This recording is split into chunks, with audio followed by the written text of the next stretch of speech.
These are spy agencies whose job is to lie. They will fail their job if they are honest. But there was a hard ban put in place under Smith-Mundt on any foreign propaganda being basically published at home. And this was a way to say, listen, we've licensed our spies to lie and to print lies in the media.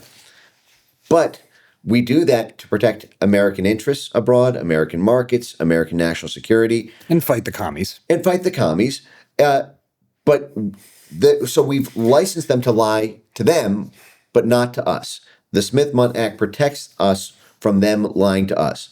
And then So what happens if that's violated under that act? Well, like if it turns out that a domestic operation is uncovered that involves intelligence agents lying to the public for the purposes of who even knows? But they're doing it. What happens? Right. What would happen under Smith-Mundt? Well, currently nothing, because it was repealed in 2012 under Barack Obama.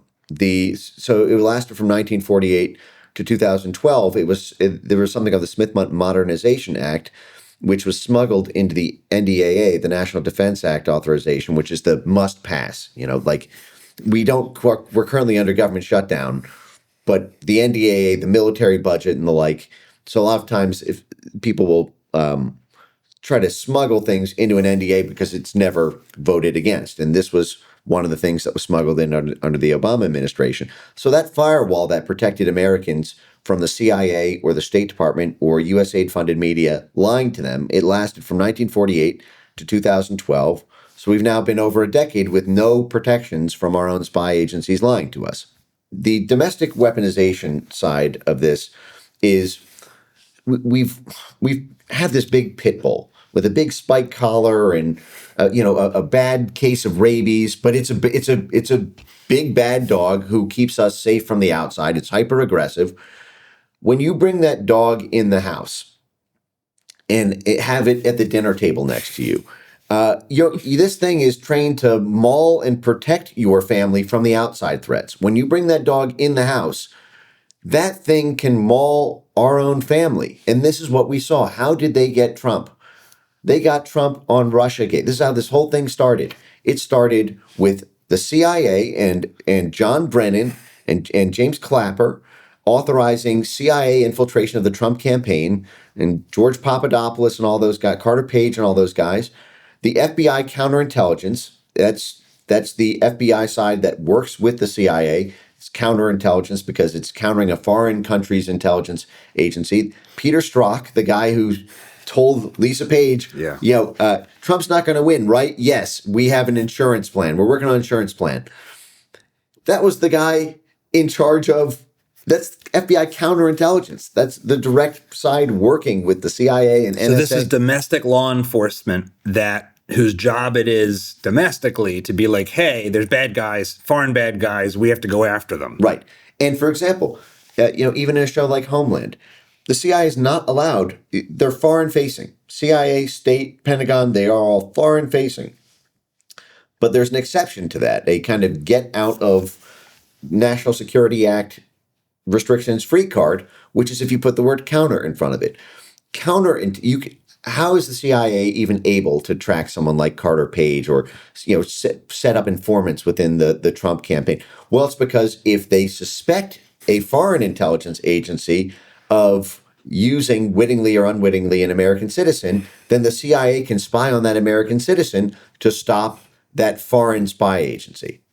And so, but just like that, even if you have no predicate, and this is what, as we speak, Jim Jordan, the head of the Weaponization Committee and House Judiciary Committee, just referred John Brennan, the CIA director, for criminal prosecution for lying to Congress about what the predicate they used to start Russiagate was. The P dossier, the Steele dossier, when John Brennan testified that was not used as part of the predicate. Of course it was, and it took 9 years to get that declassified.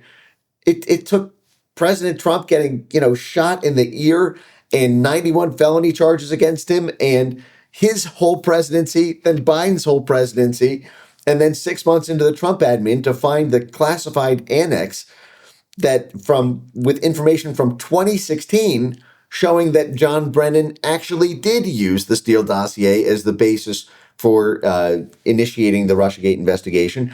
But this gets back to it, is John Brennan gave a limited hangout. He said, yes, we initiated the Russiagate investigation because, we had high confidence in our sources and in this classified evidence, which you're not allowed to see. But we have a consensus among 17 intelligence agencies to give a predicate to investigating the Trump campaign and all of its different links for Russian ties and infiltration and financial ties and the like.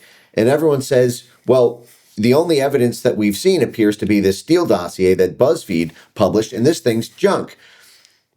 And was paid for by the Clinton campaign? Paid for by the Clinton campaign. Yeah.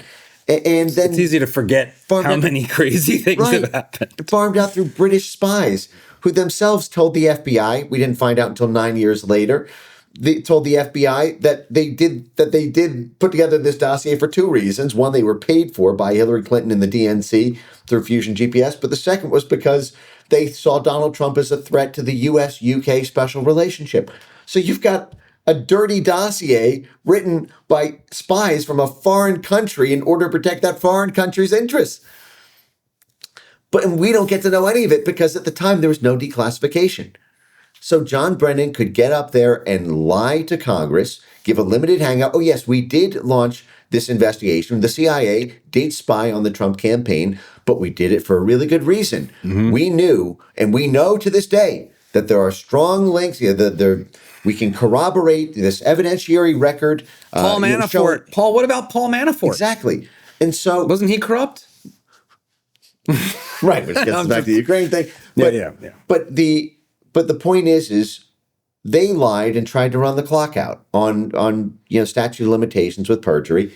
And just like when you give a limited hangout, even if you're busted 5 years, 10 years later, it's so far out of the news cycle.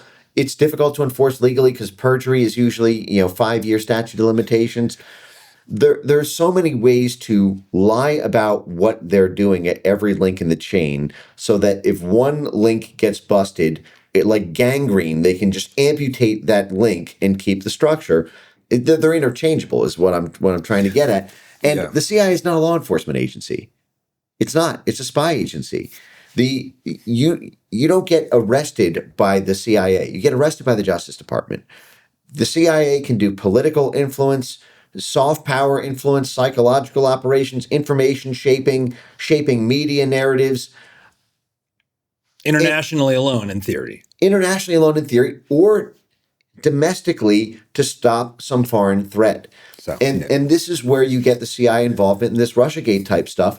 And then you have the CIA playing games with trying to play games with who becomes president, with whether or not the president remains president, because if he's in league with the Russians, well, then we have an insider threat at the highest level of the American government. We need to get rid of Trump to save Americans from Russian influence. And so you have these CIA vectors descending on it. And it's very easy to move through contractors if you can't get official green light, or you want to try to prevent political blowback from the agency having its fingers on it. You can move through these other, related channels. If you like this clip, you should check out the full video and all the other great content we've got at Dad Saves America. So be sure to hit the like button, subscribe, and ring that bell so you won't miss our new stuff as it drops each week.